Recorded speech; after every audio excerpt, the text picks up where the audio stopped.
This video is brought to you by Monoprice, offering you high-quality cables at everyday low prices, all with a lifetime warranty. Monoprice also has adapters, keyboards, headphones, and even gaming monitors. Click the link in the description for more information or visit monoprice.com. Excellent! Hello everyone and welcome to part 2 of the Arctic Panther build. Anyway, Jay and I are, we have traveled. Jay and I are traveled. With horse and buggy. With horse and buggy, because we're going to get a few extra components, so we're taking you on a bit of a road trip here, but don't worry, in just a few moments we're going to be back at the studio and we're going to be building. Jay, are they showing any of your ads here today? I guess we're going to find out. We'll check it out. I need to get my check while I'm here. So Jay was telling me that the Micro Center liquid cooling stuff over here is provided by, is supplied by Frozen CPU. Yep. So although there's still a basket of goodies here, there's way less than previously experienced. So, and it's looking like what we need is not going to be here. No. We have now returned to the Paul's Hardware Studios. First, let me show you what loot we came away from Micro Center with. And zip ties. There we go. One fitting. That is what we came away with. So, the death of Frozen CPU has affected everyone's access to water cooling components. So here's our plan. Let me kind of go over. Let me try to stop dropping things and go over our plan. Now, this is going to show you guys what we're going to do today, and also the tools that you need to do that. So the first tool is Jay, right there. That's Jay's. I did not mean to call you a tool there. I just meant he's an effective means of water cooling. We all know Paul's a dickle. Of course.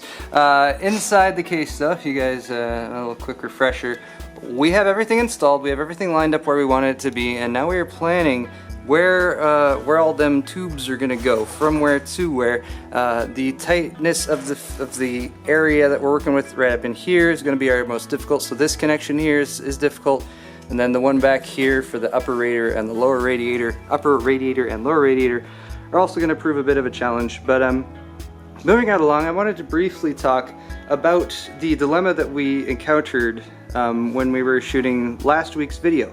That dilemma was the fact that our silicone inserts here were a little bit too thick to actually fit. Oh, someone's rolling by with some hip-hop music. It was a little bit too thick to actually fit inside the PETG tubing, which is right there. So there's our tubing. Now we kind of gave a brief explanation of that because there are manufacturing variances, and when you have something that you want to be a nice tight fit, and you're dealing with something that's mass produced and maybe not specifically for this purpose, it's being mass produced for many different purposes, but in this case we're using it for this. The solution is basically to sand this tube. So Jay has done some work sanding the tube a bit. Actually, the fine folks over at PrimoChill sent us some pre-sanded tubes, but if you run into this problem at home, you can sand your own tube. I don't recommend doing that if you're not at least a little bit prepared. If you want to sand your tube, I recommend some fine grit sandpaper if you don't want it to be too painful. I had theorized that you could maybe like do a drill fitting on this and spin it, but Jay was saying that's proved to be very difficult because of the flexibility of the tube. So guys, if you encounter this issue, and we have to give a big shout out also to Richard, aka Darth Beavis, for providing us a little bit of tips there as well. Sanding down the tube first, and then also using a lubricant such as olive oil. Olive oil is what Richard recommended, and Jay, what were you? Extra virgin olive oil. Extra virgin olive oil for sanding your tube. And then Jay, what else have you, like soapy water? Soap and water. Okay, so soap and water is another. Soap and water is a little easier to clean out, but the extra virgin olive oil has a little bit better viscosity. Okay, so if you're looking for viscosity, then that's the way to go. And again, the idea here is that this tube, this silicone tube, the flexible one, should just barely be able to fit inside the PETG tubing. You want it to actually be a little bit difficult to get in there, because the tighter the fit there, the better the quality of your bend, and you're gonna be subject to less collapsing and less deformation of the tube itself, which is something that Jay has never experienced, right? Jay, with the Never. deformation of the Never tube. deformed my tube. All right, guys. So, I'm just messing around here now. I don't even know if they're there. Done. That's look, the we're all worst. set. That is the worst thing ever. We are Can't leave that all like that. set. That looks terrible. So, yeah. So, guys, over the next few minutes here, we're gonna take a look at these fittings. And again, I gotta warn you guys right up front here, although we're already probably 4 or 5 minutes into this video. This is a temporary solution. These obviously are chromed, and we're gonna want black. We're gonna set something up right now that will be functional, so we can do the tube bending and get everything running and get the loop going. And then I'm gonna be getting some black fittings that I'll replace this. I'm gonna drain the fluid. This one has to go. At a later date. So apart from the builds, kind of, well, the building that we've done so far and the planning that we've worked on, there are some tools that you might need for this type of venture. This is the cheapest heat gun that they sell at Home Depot. It's about 22 bucks, does the job. It was over in the paint section, if you're wondering. Don't buy the $80 one that's by itself telling you like, oh, they only have one and it's 80 bucks. No, that one's much cheaper. We also have a hacksaw, so we can cut the tubing to length, which should again get the job done. We've got some scissors, which we might need for cutting flexible tubing, and then apart from that, that's really all there is. There are some additional tools you can get for this sort of thing, like there's a, what is it? There's something that PrimoChill has, which is like a big metal piece, and it lets you line up the tubing on it so you can figure out what angle, so you can get like really precise 45-degree angles or that sort of thing. But Jay said those are for people who don't know how to do hardline tubing. Of course, if you see any other YouTubers out there who are using that method and using that tool, you should give them a hard time for it, for not being able to just freehand it, because I've heard Jay seems very intensely, he's looking in there very intensely. I'm debating changing the loop. Okay. Ladies and gentlemen, boys and girls. No, we're not gonna use that. Don't use that editing, Paul. Future Paul, you ignore that. So I have two different pieces of tube right here. One is PETG and one is acrylic. Now on the surface, these look entirely the same. But I want to point out that PETG, if you can kind of get in close on that, you see how jagged that is when you use like a deburr tool? Wait 1 sec. There we go. Because it's so soft, it actually kind of turns jagged when you go to deburr it. So let's say you just cut this and you want to deburr this because it has edges all over it. In fact, let's just go ahead and demonstrate that real quick. Metal blade. All right, so when you cut PETG, look at this, because it does heat up and stuff, you get all these little, see how it turned kind of yellow too? Oh. So when you go to deburr this, normally you just rub this tool on it and it cuts off all those deburrs. But as you can see, it makes it still kind of rough. See how rough and jagged that is? That's pretty rough. Acrylic, actually, you can listen to the difference in tone too. See how much smoother that is? So, and the smell is different too. Do you actually smell it? It is, wow. So, when you cut acrylic, it's actually easier to work with, but acrylic is not preferred. We'll talk about it different reasons. You can kind of see right there. You see those spider cracks? Oh yeah. Yeah. What are we doing? And why are we doing it? Alright, so after carefully looking at our situation with the radiators up here, Jay decided with all of the connectors, with all of the ins and outs for the rads at this end, 2 on the top here and then 2 on the front here, it's very crowded up in there. So what we're going to try to do is flip this 360 on top. That's going to put the tube connection points on this side, which will give us a lot more room to work with for connecting up the CPU block and the GPU block over here. Now this is going to limit our access for this rear fan, so we're probably going to need to just ditch that fan entirely, which we should be okay with. We might consider dropping a 120 in there instead. At the same time though, since There'll be plenty of room for that 120. Should be room for the 120? Yeah, there should be, but then again, since we're going with pull rads instead of push rads now, we'll have to make a reassessment. Yes. So that's the other change that we're doing here as well. So you'll notice with the fans here in push, which looks really cool, I will say, you notice where the fittings need to go on here, you have a fan right in there. So that means that you would need to go out further before you bend away from that, for example. So we're going to take these fans off, we're going to put them in pull on the other side, just that way, and that's going to go like that.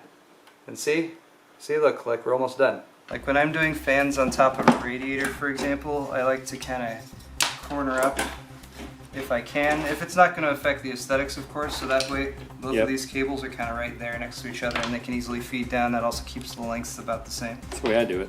Yep. And I got a third one over there.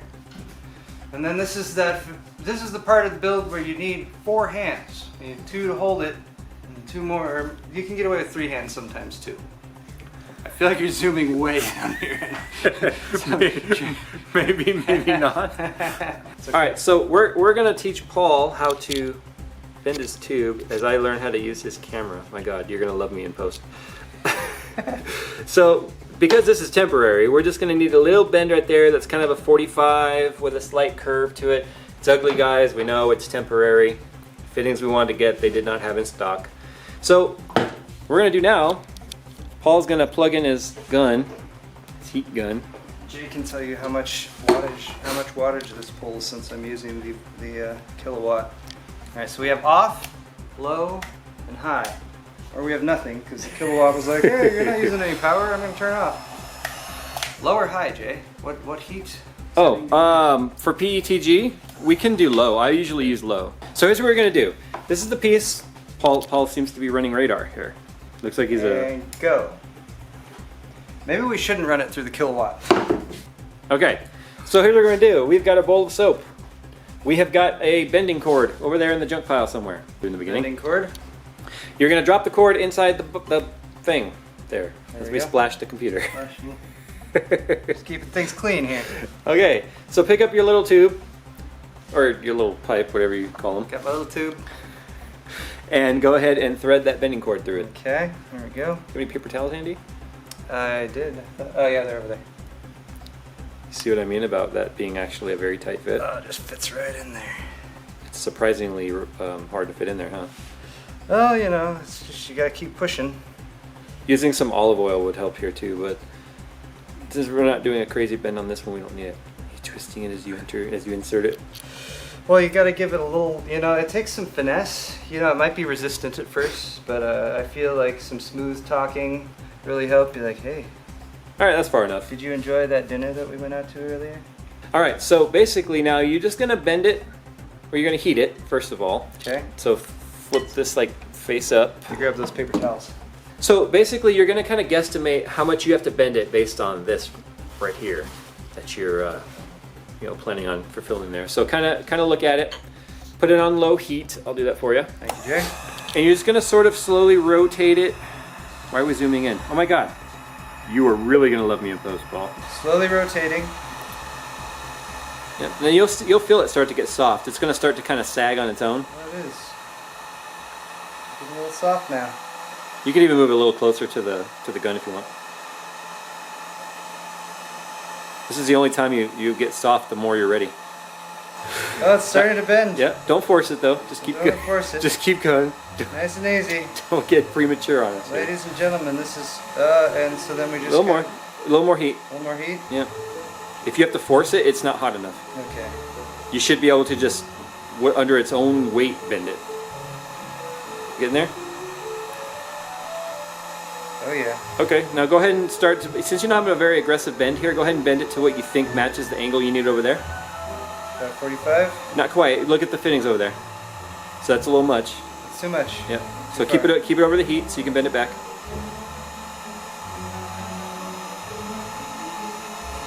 Good? Yep. Pull it off.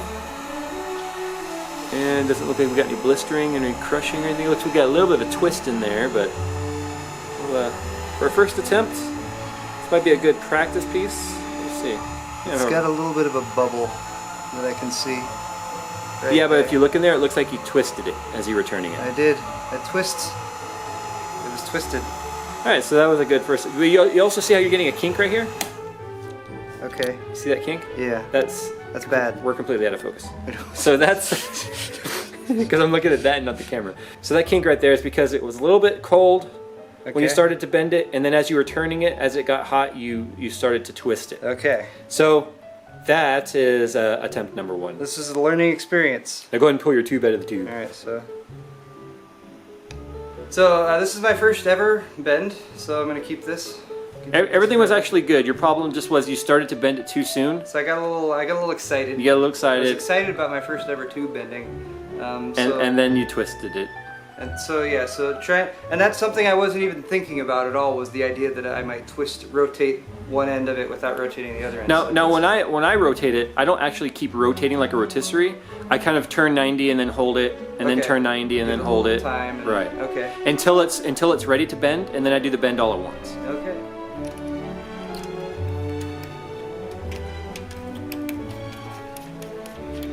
First little bend.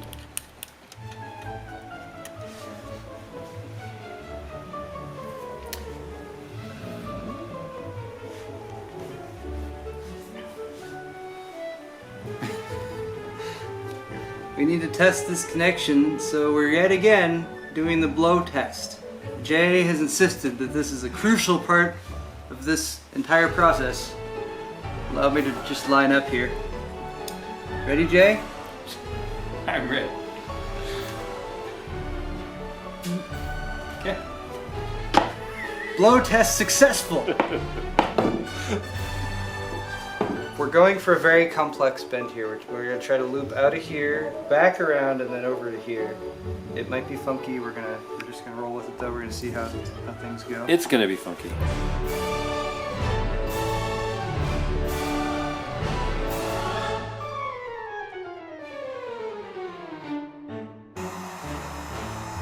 I really like blowing on things. I learned from you, Jay. Hey, we said we would never discuss that. You showed me how to do You said you would never discuss that. Hey, that's better than my last one. That's way better. I made You can just see where the cord ended. You can see right where the cord ended. So yeah, you want to push it in farther, Paul, than you think you're going to need.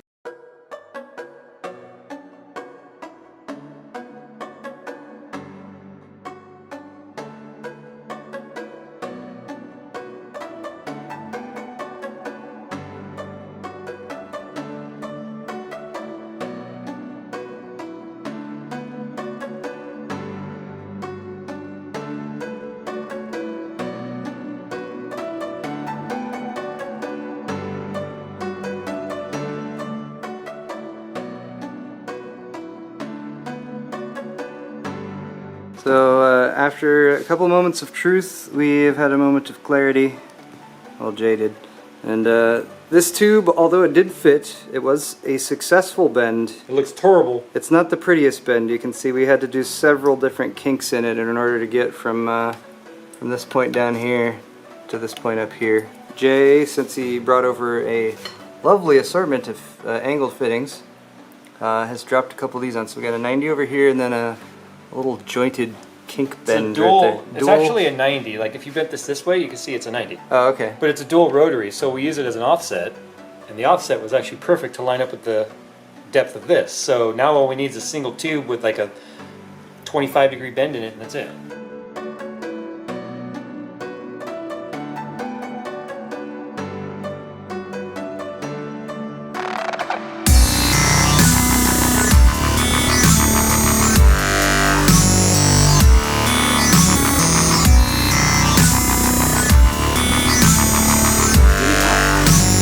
Eyeball. It was in my eye.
And here it is, everyone. We have finally completed, well, almost completed, the Arctic Panther. It's been a great time. Jay, thank you so much for being here, for helping out with everything and teaching me how to bend tubes. I will gladly teach you how to bend your tube any day of the week. Well, I really appreciate it. So, guys, I hope you're happy with the ongoing progress of the build. It seems much more complete now. As you can see, we've done all the filling. We were doing a bit of bleeding to get some of the air bubbles out recently. Doing some leak testing, of course, as well. We went all haphazard and we did not use any paper towels. We were relying on the white fluid to tell us if there were any leaks, and of course the blow test. I'm gonna suggest that you set this up to run tonight. Okay. And put paper towels in there, and let it go all night long. Okay. Usually the paper towels are because it's easy to see, like especially like red fluid and colored fluids.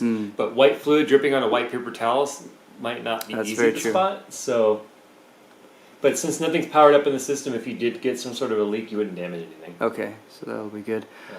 Other than that, guys, like we've mentioned several times, there's still more work to be done on this. There's some finishing touches. Of course, the sleeving on the power supply is a big thing, and the side panel mod, that's coming up. I'm going to be handling that pretty soon too. And at some point, you're still going to switch all these chrome fittings out for black. So we were kind of debating that, so let us know down in the comments, guys. We went with these chrome fittings because Jay had them on hand, and they made the bending process much simpler, as you can see. And I think there was no getting around it. We tried. There's just not quite enough space in this case to do all the nice straight clean bends like we wanted. So the fittings, I think, work out, and actually don't look too bad with the chrome. No. I think I'm leaning towards switching them out for black ones, though. I think that'll stick with the black and white thing overall. But let us know what you guys think in the comments section down below, of course. Don't forget to like the video. Don't forget to subscribe to my channel if you haven't already. Subscribe to Jay's channel because he does this all the time. And if you're into water cooling builds, you should definitely check out his channel if you haven't already. And other than that, links are down in the description to all these products. Thank you once again to all of the hardware sponsors for this build. I'm going to run down them one more time. EK and PrimoChill. First of all, for the water cooling components, PrimoChill, especially for today, they provided all the tubing, all the fittings, as well as the fluid that we used. It's called GIGABYTE, which you probably can't read. And I know it says prototype on there, but they did say it was okay to use. Here, hold on. There we go. This is the fluid that we're using from PrimoChill, GIGABYTE. Came out nice and dense. Usually, sometimes you can get a bit of a non-fat milk look from this type of thing, but looks pretty clean in there. It's still slightly translucent. I mean, it's not solid white, but it looks good. It matches your block perfectly. And it goes very well with the block. So can't be happier with everything that's been done today. So stay tuned for the sleeving video. Stay tuned for the side panel mod video, and I'm going to do a final cleanup of this one, and I'll give you guys some really sexy shots. I'll get my slider out and all that good stuff. But for tonight, thanks again, guys, so much for watching. We'll see you all next time. And have a pleasant evening.